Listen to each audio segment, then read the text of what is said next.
Welcome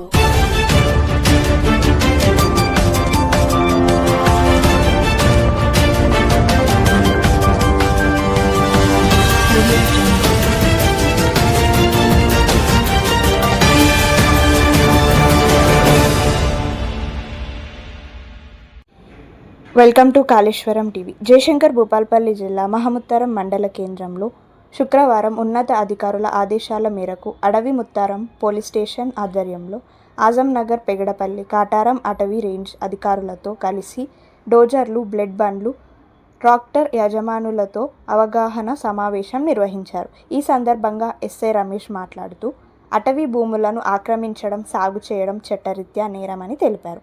అక్రమంగా అటవీ భూములను దున్నిన వారిపై అటవీ చట్టాల ప్రకారం కేసులు నమోదు చేయడంతో పాటు ఇందుకు ఉపయోగించిన ట్రాక్టర్లను సీజ్ చేస్తామని హెచ్చరించారు.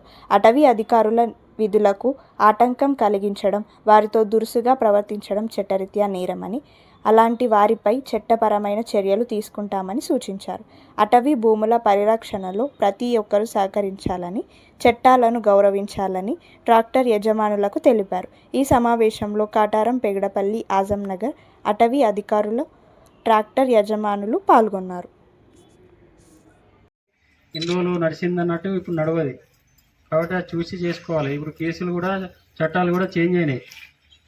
ఇప్పుడు ఇన్ని రోజులు కేసులు కూడా చేస్తే నార్మల్గా ఉండేది, జైలు పోయేది ఉండకపోయేది, అట్లా ఉండేది. శిక్షలు కూడా తక్కువ ఉండేది. ఇప్పుడు అన్ని చట్టాలు కూడా బిఎన్ఎస్ అని మనం 2023లో బిఎన్ఎస్ అనే చట్టాలు చేంజ్ అయినాయి.